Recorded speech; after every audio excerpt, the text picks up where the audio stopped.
Samedi 28 février 2026, il est 9h40, heure locale.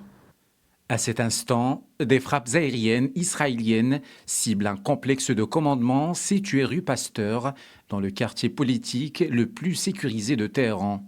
Selon des médias américains, la frappe aurait entraîné la mort d'Ali Khamenei et de plusieurs commandants militaires de premier plan. D'après ces mêmes sources, l'opération ne serait pas le fruit d'une décision militaire ponctuelle, mais l'aboutissement d'un travail de renseignement engagé depuis plus de 20 ans. Depuis le début des années 2000, l'Iran aurait été placé au cœur des priorités des services israéliens. Au fil des années, une quantité importante d'informations aurait été collectée sur les déplacements des dirigeants iraniens, leurs dispositifs de protection et l'architecture sécuritaire qui les entoure. Les rapports évoquent notamment l'infiltration de caméras de surveillance à Téhéran, permettant de suivre les cortèges officiels et d'établir une cartographie précise des habitudes quotidiennes de l'entourage du guide suprême.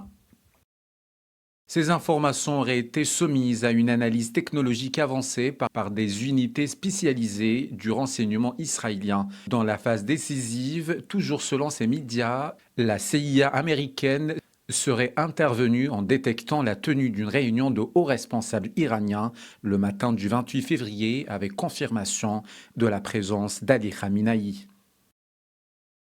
Parmi les éléments déclencheurs et déroulement de la frappe, réunion de hauts responsables iraniens le 28 février, confirmation de la présence du guide suprême, décision d'avancer l'attaque à la matinée, décollage des avions à 6 heures, heure d'Israël, missiles de précision longue portée et impact simultané des cibles. Cette information aurait modifié le calendrier initial de l'opération prévue auparavant durant la nuit. L'objectif, frapper au moment où plusieurs responsables se trouvaient réunis au même endroit.